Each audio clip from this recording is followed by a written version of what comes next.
Happy Friday and welcome into another edition of the PHNX D-backs Podcast right here on PHNX. My name is Derek Montilla. Of course, I am your tribal chief and your mayor, the one and only. This guy can't mute his computer. He's also my wise man and my vice mayor. It turned out the computer was already muted. Yeah. In my defense, and so I was just making sure. And if you try to mute a computer that's already muted, it turns out you unmute the computer. So he's full of excuses. It's the one and only Jesse Friedman. Welcome in and welcome, of course. Happy Friday to you all. This show is brought to you by the fine folks at the DraftKings Sportsbook app, America's top-rated sportsbook app. Yesterday, we had MLB Pipeline's very exciting top 100 prospects reveal on the MLB Network, which we will get to shortly. But we have some more news involving the MLB Network and an Arizona Diamondback player.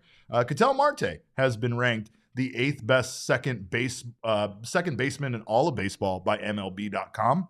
However, MLB Network, who ranked him as the top second baseman in all of baseball prior to last season, won't be fooled again, and they do not have Marte in their top 10. So, Jesse, I guess, does 8 seem a little bit more reasonable for Ketel Marte than 1? And or are they overvaluing Marte over at MLB.com? Are they much like us? Yeah, I think what it says about Marte is that, I mean, there is still some recent performance here that was very, very good, right? Ketel was hurt a lot in 2021, but he was a very, very good player. And, it was about a year ago that the Diamondbacks signed an extension with Ketel Marte, and every Diamondbacks fan was very excited about it because he seemed like a jackpot guy to extend, especially for, I want to say 5 years, $76 million. It seemed like a total steal for a player of his caliber. But, we saw the injury bug hurt his season in a big way in 2022. He still played a decent number of games, but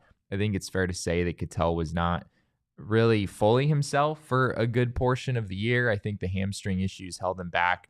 Defensively, there are a number of questions there.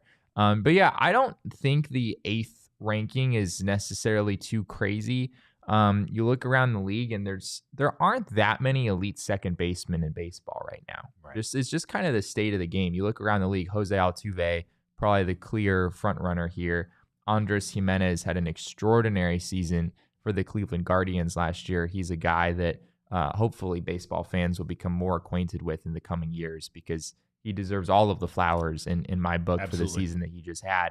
But after that, Jeff McNeil, 326 batting average last year. That's kind of what he does. He doesn't necessarily, hit for much power. He doesn't walk a ton, but his bat to ball skills are really off the charts. And, after that, I'm not sure there really are any clearly elite second basemen in the game. That's just kind of where Major League Baseball is right now at that position. It's like his 106 OPS plus, right? He's just good enough to be above average. And that small margin of being better than average is enough to get you on the top 10 list. I mean, he struggled at times. I still think a lot of it was due to injury, but that seems like a cop out, right? Just to say it's automatically due to injury. You just can't help but notice that guy, dropped off the way he did last year. And he just continued to have over the last 2 years, just a number of injuries that seemed to kind of linger and cause him problems. I think Marte is still a key piece to this team. And we both have said that we feel like he is going to rebound this year. To be honest, his numbers last year weren't terrible. They just weren't the guy that the Diamondbacks extended and kind of looked to be the I guess the crown jewel of their franchise for the time being. Now with the younger guys coming up, and honestly with Marte's contract being relatively team friendly, it feels like he's playing adequately enough for him to not be a failure as far as, the extending him and having him further be a part of this team. It just still feels like there's untapped potential there that he could get back to. He was just, we said it about Marte. He's a guy that hits 320, and that's kind of a joke we make, but to be honest, that's kind of something we really believed it going into last year. I mean, we really believed it. Like he was going to be that guy again, but and I don't know. I think that often we've talked about guys we think are going to rebound in 2023. Mark Melancon has been a name we kind of throw around. Some of the other guys on this team. I think Christian Walker has the potential to have a very good season after the slow start that he had in 2022 if he can kind of continue on the path he was in the second half. Jake McCarthy as well. He's another guy that if he continues down that path in the second half, he could be incredibly good for this team next year. The thing about Ketel is we've seen how good he can be. And I think that right there, seeing how good consistently he can be over a season when it isn't, when injuries aren't getting in his way. So I truly believe that next year is going to be probably a season more like what we're used to from Ketel, but a season people will rave about because of his, hopefully his ability to bounce back. Yeah, I mean, looking at this contract, which again, I mean, everyone was stoked about this a year ago when it was first signed. So Ketel is due to make $11 million in 2023, which is fine. That's not that much. I believe it would have been $10 million in his previous contract, but with the new deal that got bumped up to $11 million. 2024, $13 million. 2025, $16 million. That's also true for 2026. Then 2027, it goes down to $14 million, and then you've got a $13 million club option with a $3 million buyout in 2028. So none of the number never gets higher than $16 million. The D-backs will never be paying Ketel more than $16 million a year, but his defense took a big step back last year. We've talked about that a lot over the offseason. And to me, that's almost the thing that's most concerning. I think Ketel's a good enough hitter that I do expect a moderate bounce back this season. If you look at the projections, I think Zips is very high on Ketel Marte, having, an 800, 850 OPS. I'm not sure I'm quite that bullish after what I saw last year. But the defense is going to be a big question, because if Ketel Marte at 29 years old, I want to say, if he's already at the point where he needs to be a DH in this league, that's not what the D-backs were signing up for. I don't think they expected Marte's defense to deteriorate that quickly. Torey Lovello talked about it at the winter meetings. He actually was in the Dominican Republic and visited with Ketel, and they talked a little bit about his defense, and especially with the shift restrictions coming, it's going to put a lot more stress on second baseman in particular. Ketel is not going to be able to get, bailed out by Nick Ahmed coming over, whatever kind of defensive shifting the Diamondbacks might do. Yeah. So it's going to put a lot of pressure on him. And if he's the same defender he was last year, potentially disastrous scenario for the D-backs, like a potential situation where Ketel just kind of has to DH most of the time because he's just killing you with his defense at second base.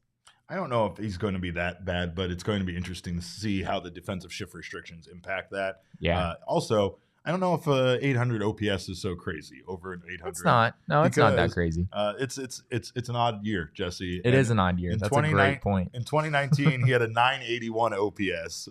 2020, 732. 2021, 909 OPS. 2022, not so hot, 727. So here we are, back on an odd year. So I'm guessing he's going to have an OPS around 993. That's what his OPS is going to be around. Science. It's science. Well, he's not the only extremely highly ranked player on this team. As we talked about a little while ago, MLB Pipeline released their top 100 prospects list in a very exciting MLB Network special. I enjoyed the way that they did it. They had me glued to my television set all night long. They really have it figured out. They're like, we can play as many commercials as we want to in between, like every 5 or 10 prospects. We don't even need to talk about all 5. We'll throw a couple of guys in there and he's good. Anyway, moving on to these other 2 guys we know more about. But the D-backs had 4 prospects in the top 100, Gabriel Moreno being the only one that we've seen on Baseball America's list that isn't on this list or other publications' list, due to the Toronto Blue Jays kind of screwing that up. See how angry I am? I'm smacking my mic about it. The Toronto Blue Jays had him up, not actually playing enough technically, just had him on the main roster enough for him to lose his rookie status or his prospect status. But they did have the other 4 guys, the same guys we've seen on Baseball America's list: Brandon Pfaadt, Drew Jones, Jordan Lawler, and Corbin Carroll. However, Brandon Pfaadt was much lower, and everybody else was kind of extremely high, to be honest. Brandon Pfaadt was 59th, and that's where Jesse and I both kind of, I think, realistically had him ranked a little bit more. That's why Baseball America's ranking of him in the top 30 was a bit surprising. But Brandon Pfaadt is still going to be an excellent pitcher for this organization. He's going to debut this year, and he's honestly the best pitching prospect that they have, period. And he might be better than some of the guys even on the main roster right now as we speak. But Drew Jones, Jordan Lawler, and Corbin Carroll all in the top 15. Yeah, It's insane. It's absolutely insane. We talked about the Baseball America rankings and how crazy those were the other day. This is almost equally crazy. Like you said, they don't have Brandon Pfaadt quite as high. They're not quite as high on his slider in particular. They have him at a 55 on the 20 to 80 scale for his slider and a 55 in command on the 20 to 80 scale. Both of those numbers were 60 for Baseball America. So you can kind of see where the disparity came from. But yeah, I mean, I was looking at this yesterday. Only 11 of the 30 teams in baseball had even one representative in the top 15. Only 11 teams in baseball. That's less than half the league had a top 15 prospect. The D-backs have 3 of them, right? It's an insane, it's a little bit top heavy, right? The system's a little top heavy. We're seeing that in these rankings, right? It's Lawler, Jones, and Corbin Carroll, right, at the top of all these lists. And then you may or may not have Brandon Pfaadt depending on the list. I don't think we're going to see Ryan Nelson, Dre Jameson, Davison De Los Santos. I don't think we're going to see them in any top 100s this year. So it's a little top heavy, but being top heavy is not the worst thing in the world when you've got the caliber of players the D-backs do. And Davison De Los Santos was ranked in the top 10 for third base prospects. He was. So he is ranked, as far as MLB.com, pretty highly on their list as well. That damn Gunnar Henderson, though. Yeah. He seems to be the thorn in our side when it comes to Corbin Carroll getting his flowers at the top. That was exciting to watch as it went down. As Mac Huff pointed out, yes, watching the Pipeline special did go a little bit like, here's Corbin Carroll and Jordan Walker and Whopper. I know Shane's going to love that I did that, but that's basically how it went. I was fine though, because D-backs were up there and that was fun. Orioles, speaking of which, I'm very jealous of because they had the most prospects in the top 100, including Gunnar Henderson at number 1 overall, but they had 8 prospects in the top 100. Very impressive for a team that had a similar bounce back. I think the Diamondbacks, Mets, and the Orioles were the 3 top teams as far as their improvement from 2021 to 2022. So it's great to see a team like the Orioles not only already kind of coming out of it, much like the D-backs are, but also having that, those amazing young prospects in their system ready to go and come up and, slowly make this team better over the next few years, much like we'll see with the D-backs. Yeah, we also saw another guy on the Orioles list that was among those 8 on the top 100 was Heston Kjerstad, who we saw in the Fall League. He was the Fall League MVP. So this is something I'm thinking about potentially writing about, is kind of comparing the Diamondbacks and the Orioles and where because they've kind of had a similar path the last few years, right? Mm-hmm. They were both miserable baseball teams in 2021. Yeah. Both had pretty remarkable bounce backs last year. Remember how mad we were about Josh Van Meter losing us Elijah Green? Yes. Man, how things change. And now Elijah Green, I think, is 46 on the top 100 list. I texted you that last night that I was very kind of giddy about how that pivoted in our Elijah favor. Green's the type of guy who could be the number 1 prospect in baseball in a couple years. Sure. So it's just the issue with Elijah Green has nothing to do with the ceiling and everything to do with the floor. It's a question of like, is this guy going to swing and miss too much to even really be like a viable major league hitter? But the ceiling is still sky high. It's every bit as high as we thought it could be, when we were thinking about that a couple years ago. So I also think, like, looking ahead to next year, could Jordan Lawler be sort of the Corbin Carroll of this year, where he's in the top 1, 2, or 3 of prospect lists next year? I could see that. If Jordan Lawler comes out this season, has a big year, maybe he gets to the majors at the end of the season, not impossible. I could see a scenario where we're talking next offseason and Jordan Lawler is number 1, number 2, number 3, in at least that top 5 of some of these lists. MLB Pipeline and MLB.com or the MLB Network, they were very, very complimentary of the Arizona Diamondbacks, even though they don't have as many prospects as some of the other teams that do have a lot of prospects in the top 100. Orioles, like I said, had the most with 8. Guardians and Dodgers were tied with the second most with 7 each. The Diamondbacks with their 4 prospects. But according to the piece by MLB Pipeline, Arizona boasts arguably the best Big 4 of any prospect group this year. Yeah. And again, if that isn't something that gets you excited, then check your pulse. I don't know what else, at least for the future of this team, would be more exciting than hearing those words. I mean, maybe having 8 like the Orioles did and kind of, still contending. I think the Orioles ended with a plus 500 record, but they did speak about the Arizona. They're a little ahead of the D-backs right now, I think most people would say. But not too far off. And their division is possibly even more miserable than the Diamondbacks division. Yeah. So, but they did speak about the Arizona outfield being a no-fly zone in the future, as far as once they have Drew Jones. And I'll even throw a bold prediction out there, a bullish take, as Jesse would say. But I will say that the next time we get this top 100 prospects ranking, not mid-season, but at this time next year, I wouldn't be surprised to see Drew Jones actually be the Arizona's top prospect, surpassing Jordan Lawler. Yeah, I think it is very possible that the Diamondbacks could have both Jones and Lawler in like a top 5 next year. That wouldn't surprise me, because we haven't even seen Drew Jones play a professional game yet, and we've only seen one full professional season of Jordan Lawler. And it's really hard for guys to be in the top 5 when they haven't really played much above A ball, right? And that's kind of where Jordan Lawler is right now. We saw him in the fall league. We saw him a little bit in Double-A, but he kind of struggled there.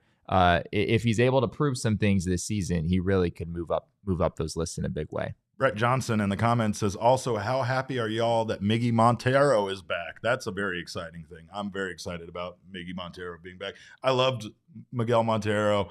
He was around when I first started covering this team, and there was just something as a new journalist, if you want to call me that, it was very comforting to speak to Miguel Montero. Sometimes it's intimidating to talk to some of these guys, and especially doing game recaps where you're coming at them after a loss and expecting them not to be fired up or take your offense to your questions, right?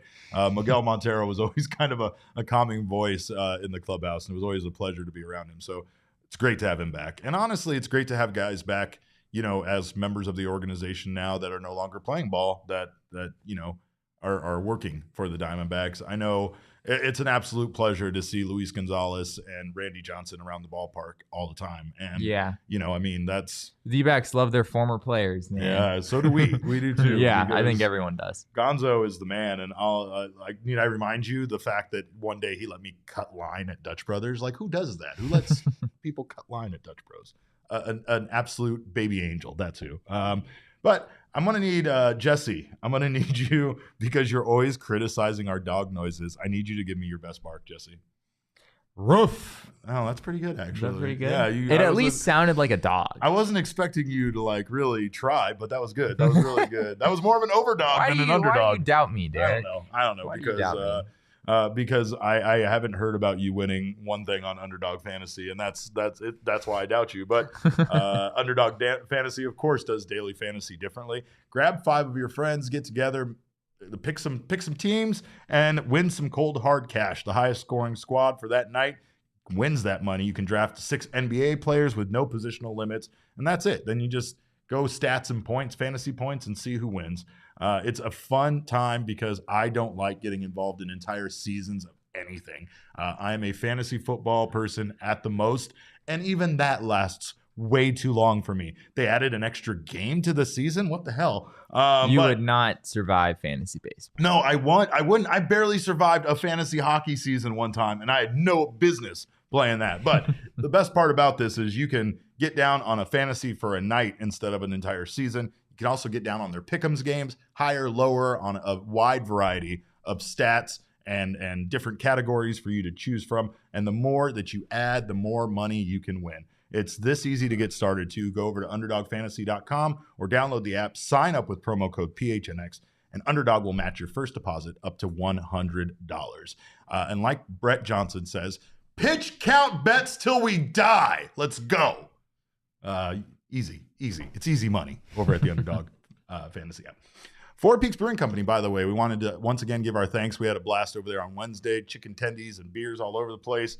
Their new beers were great. Make sure to try those out before they run out, because they were already out of the recreational juice dank IPA, which makes me sad. I wanted to try it. but you can still try their Staycation Super Juicy IPA. And more importantly, you can get down on the Super Bowl over at Four Peaks Brewing Company. We'll also be there every last Wednesday of the month. So if you didn't catch us this Wednesday, catch us next month. I think their patio is glorious. Their patio is so good. It's just so nice outside. Personal story: I really bundled up. Jesse really bundled up, and we overshot it a little bit. Too warm for the patio out there because it's. Phoenix. Turns out 62 degrees is not synonymous with a Chicago winter. Correct. Which is what we were all preparing for. Yeah, we were in the sunshine. It was kind of beautiful out. There was lots of things there to be. I wore a North Face puffer jacket. He did. I saw it. In about 5 minutes, and I was like, What the hell happened? Yeah. I put I believe while he was showing me that, I was putting up the sunshade over my table so that way I could block the sun out of my face. But like Jesse said, Four Peaks Brewing Company patio is beautiful. Bunch of places to have the Super Bowl with your friends, or just go out there for lunch, whatever. And if you can't make it out to Four Peaks, grab their beer wherever you get your beer here in the Valley. They are. Come on, let's shop local brands and let's support Four Peaks Brewing Company. Of course, must be 21 or over to enjoy, and enjoy responsibly. People are really complimenting my bark. Yeah, your bark was good. I'm telling you. Although Gabriel said that sounded like my dog when she's sad. I like Felix. Kenneth Felix said Jesse's got that dog in him. So I appreciate that. I can't attest. This guy does have that dog. Jesse, you a big DMX fan? Yeah, that's what everyone's saying. No, that was kind of a small puppy. That's pretty on brand. Yeah. All right, but we actually are, of course, not only your leading source of barks for Arizona Diamondbacks news, but we're your leading source of jersey information and hat information. We pride ourselves on that. And we actually have some new information. Again, much like the spring training hat, unconfirmed. We have no confirmation from the team. But according to some information I was sent from a source, the D-backs are going to be utilizing the A logo once again this season as their primary logo with the red and teal. And this is, you can check out their Twitter account and you'll see that they have up there at the top, they've changed it to that guy. That guy's all over the place, Jesse. I like that one. So you're saying that one's here to stay. This isn't just like they're going to do that for spring training or something and then switch it back? This is their 25th anniversary. So I have been told that they have a lot of stuff coming in to celebrate the 25th anniversary. And I think that the direction that they're going to go with this is that this is going to be like the mending of the two generations. You're going to have the Sedona red and the teal. I know that it's been very popular, especially this version of it, even though it does look a little bit like the Miami Marlins stuff, I'll admit.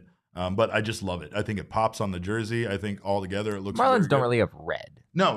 It's not the red. It's just the outline of the blue and the teal is pretty much the same as the Marlins pretty teal, close. I think. Yeah. But fun fact, by the way, about that A logo. It was designed by Campbell Fisher Ditko, a Phoenix-based graphic design firm, who also designed the Streaking Suns logo that the Suns are using again this year, the ones from the mid-90s. And fun fact, it's also the design firm that designed the PHNX Suns' logo that they currently use on PHNX Suns. Yes. Did he design our PHNX D-backs logo? He did not. No, sadly. No. I wish he did, though, because that would be very exciting. We also have some other unconfirmed information in regards to that A and the jersey. We've been informed that the only white jersey the D-backs will be wearing from last season is this teal kit design, which is currently listed as their alternate one kit, their first alternate. So this will be the D-backs' primary home uniform for the year, unconfirmed. I don't know if they'll use that hat. They might use the A hat with this combination, but regardless, I think that's a slick look. I've always thought this was the nicest looking home jersey they had. Me too. Honestly, Me too. It's one of those things where like you get a little tired of, like in some ways you want like the really cool uniform to be kind of a rare thing. Like, oh, they're wearing that really cool jersey today. Like if you wore it every day, then maybe it wouldn't be as special. But I personally am of the belief that like this has always been kind of their best home uniform, at least over the last few years. And so use it every day. Like I think it's really cool. And I know people, of course, are clamoring for the purple and teal to come back. I think, unfortunately, that's just not going to happen. But bringing the teal back in is kind of the compromise that I think they're making with fans. And I don't know if fans are necessarily satisfied with that, but I do like it. I do I do think it's a really good look for them. I will say this, interestingly enough, I've gotten some information that like within the organization, they were very surprised that people hated the Sedona red and sand as much as they did. I think they really thought that it was going to be like a unique thing here in the NL West with no other red teams in the NL West, and that people were going to enjoy having that difference from the Colorado Rockies also sharing the purple with us. I have a couple ideas for jerseys, and I know it's too late to get them in for this season, but I would love to see a jersey with no buttons, just like a jersey, you know, with the V-neck, maybe the A logo on the side, or even the Los D-backs one, which I think is really cool. But because it has more words, I think it might look good without the split down the middle. If I'm being frank, I'd also love, like, okay, you're not going to bring back the purple and the teal, right? No, I maybe don't think so. Can we bring back maybe the pinstripe vest look? Maybe can we bring back a new version of that? Like, do it, make it look like the old one, but do it in this color scheme of the Sedona red and the teal and the black. I feel like, and yeah, I mean, we don't have any information on this yet, but if the D-backs are embracing like let's go back to the roots, right? Like, let's merge the modern D-backs look with where it started back in '98. I feel like there's a lot of room for them to do something like that, where they have, I don't know, maybe it's a Throwback Thursday thing like they did in the past, where they like fully embrace like what the uniforms used to look like. They haven't done the Throwback Thursday thing in a few years, which, as we talked about yesterday, is still sort of baffling to me. But yeah, there's a lot of room for them to I don't know, kind of bring it back to the old days of what fans used to really enjoy, even if that's not going full on back to purple and teal. Nicholas in the comments said, I want to see a primary black jersey with the teal A, kind of like how they did with the Los D-backs jersey from a while back. Yeah, that Los D-backs jersey, that's the one I was talking about. Yeah, it pops on the black with the maroon and then the teal outline. That looks great. Yeah, it looks great. It would be great. It would be great to see them do something just different. You know, just try to be different. Well, they did something pretty different. What year was that? 2014? Oh, yeah. Gradient they were patterns. different. Yeah, gradient patterns. Now we just have them on our bald heads is all we have gradient patterns on. But another interesting fact that came from my source at the team shop is I was told that there is a slight chance that we might see some sort of change next year, because there's basically like it's not business as usual as far as like the designs and stuff. It really feels like there might be more like brand new stuff coming in next year. So I thought we might see it this year. I thought the 25th anniversary was the biggest, the most appropriate time to see it. But who knows? I mean, maybe now would be a great time, or maybe next year, you know, whenever. I don't care. It's always a good time for teal and purple. So thank you guys, by the way, for being here. If you haven't already done so, make sure to subscribe to the PHNX YouTube channel. Sign up for notifications. That way you don't miss when we go live or any of our other shows go live. And if you're listening to us right now on your favorite audio podcasting app, please subscribe to us there. So leave us a review. We always appreciate your feedback. Brett, I am going to continue to tease you. Oh, yeah. Brett, you're absolutely right. That was 2016. Yeah. Hashtag join the evolution. Join the evolution. But it's weird to me that that's still like the primary jersey you find when you look up D-backs jerseys. Is all that stuff there are a lot of people who still think the D-backs uniforms are terrible because those jerseys are like forever ingrained in their minds. Yep. I personally, I didn't dislike them that much at the time. I remember thinking that the gray was too dark, but I was one of the few who actually thought they were okay at the time, and I genuinely think the team's uniforms are great now. That's just me. Nicholas digs the shirt, and I dig Nicholas. Mac Huff says the black Serpientes jersey that was a giveaway jersey last year, I agree with that. The swapping of it, where it's black with the words in beige, was hot. It's a hot they jersey. Really should. Yeah. I don't even know why they made that, just to tantalize us, just to be like, this is what it could look like, but we're not giving it to you. You know. Also, if you haven't done so already, sign up for a PHNX Diehards membership. Get Jesse's wonderful writing, no matter if it's unlocked or locked behind the paywall. Also get the wonderful writing from Gerald, Craig, and all of our other writers, Howard as well. We also have a free t-shirt, free hat, free piece of merchandise from the PHNXlocker.com. You can get this amazing shirt from the PHNXlocker.com as your free shirt, or this hat that I'm wearing. I'm wearing all the merch.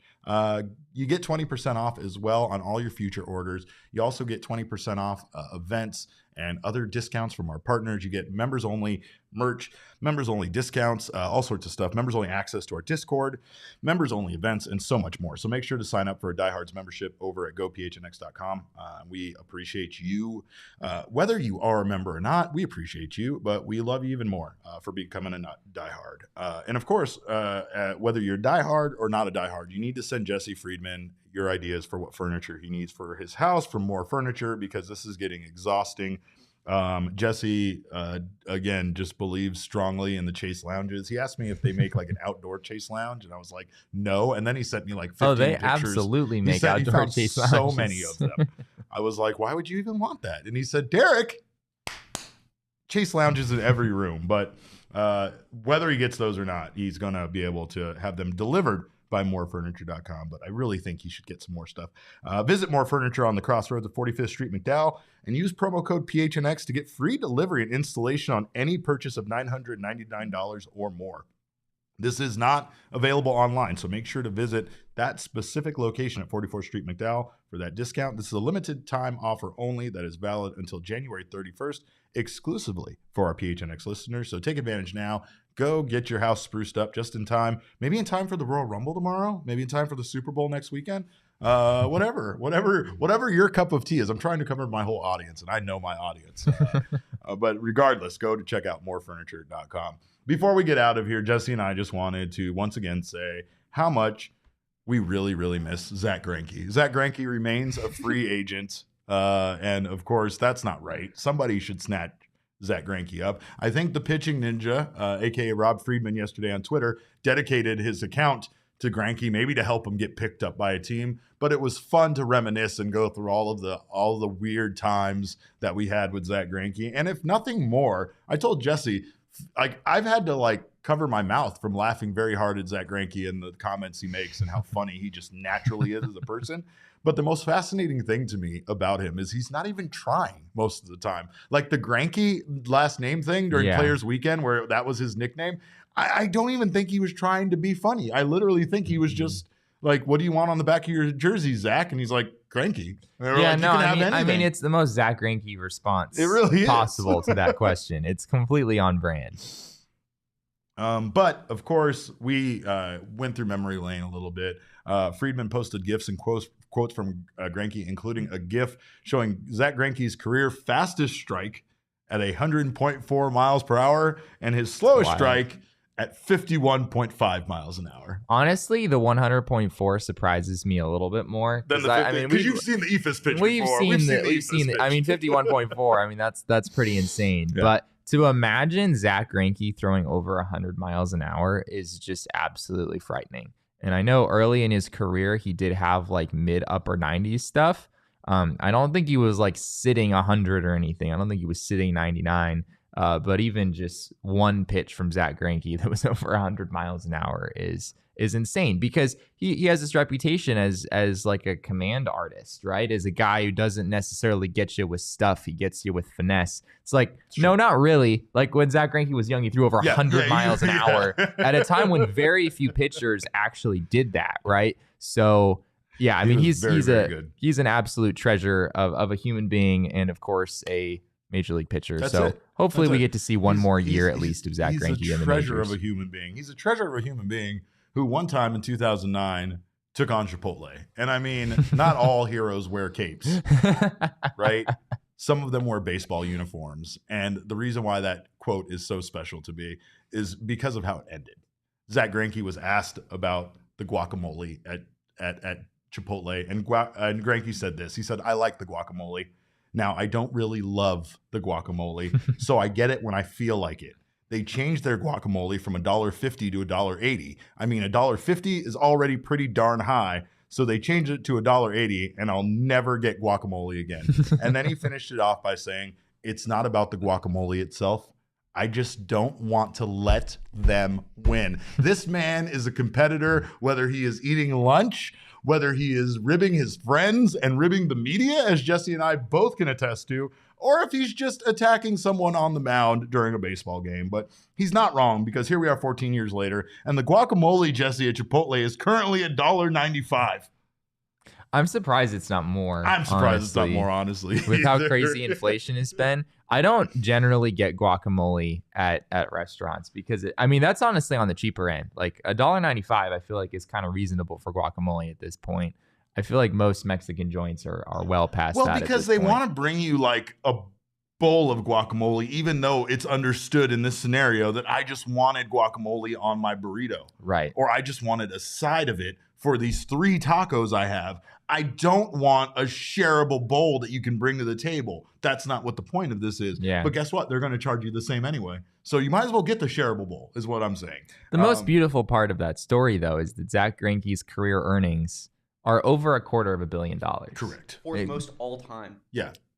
Approaching $500 million, really. Right. According to Baseball Reference, it says $330 million, but there's a couple years here that are blank. So I think it's more than $330 million. Yeah. So, the fact that a guy who's made that much money is scoffing at paying $1.80 for his guacamole makes me feel good about myself. It's incredible. It's incredible.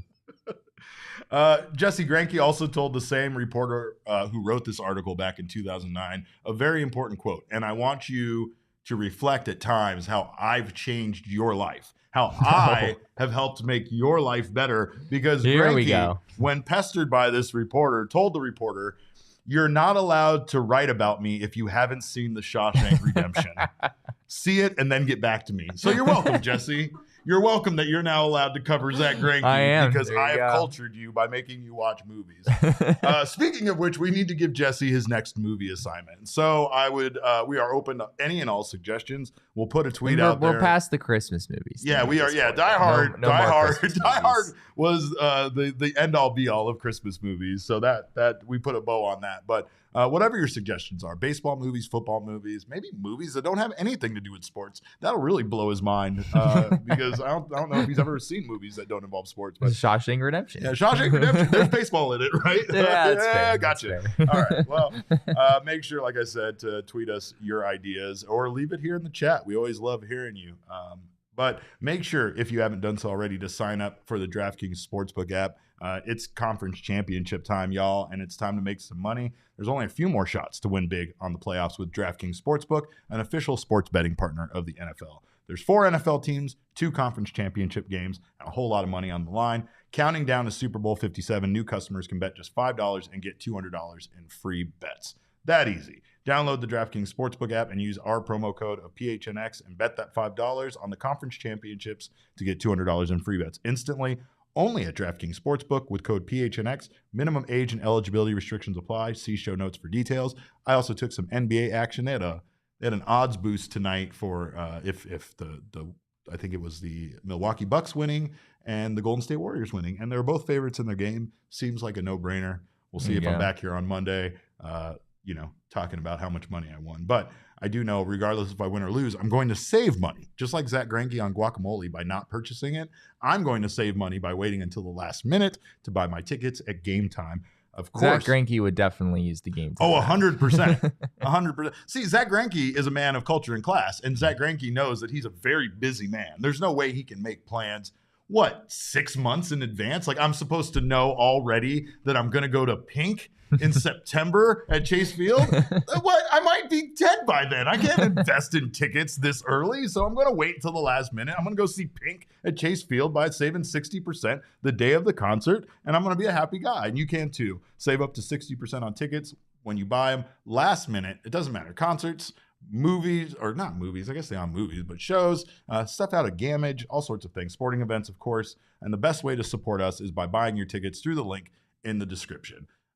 We got some ideas here. Kenneth Felix says, make Jesse watch Ready to Rumble, and that's probably the best idea of anybody so far. Brett Johnson says, watch Little Big League. Little Big League is one of my favorite.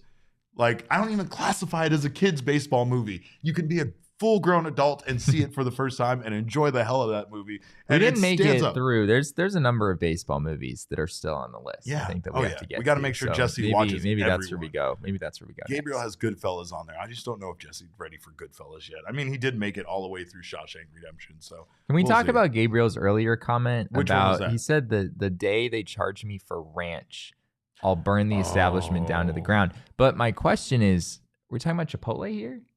Do you get ranch from Chipotle?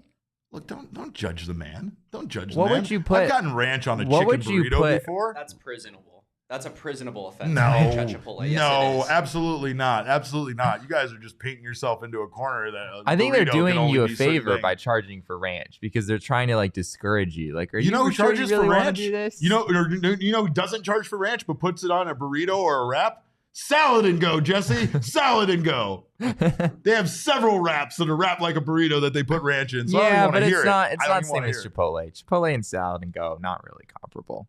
You can get a salad at Chipotle. This is crazy talk. That's true. I feel insane. This is how he makes me feel. He makes me feel old and crazy, and I hate it here. But you guys make me feel better. All right, Gabriel says ranch from anywhere, but I'll chug ranch.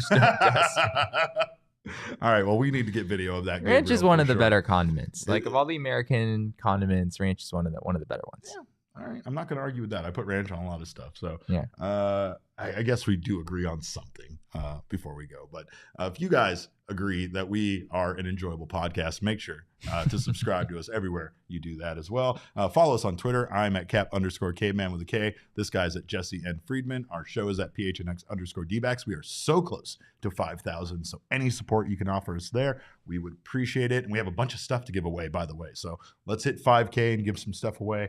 Of course, all roads lead to at PHNX_sports on Twitter, Instagram, and Facebook. We thank you guys again so much for being here. Happy Friday to you all on behalf of this guy who has not seen enough movies, Damon behind the mic, and myself. We always appreciate your time.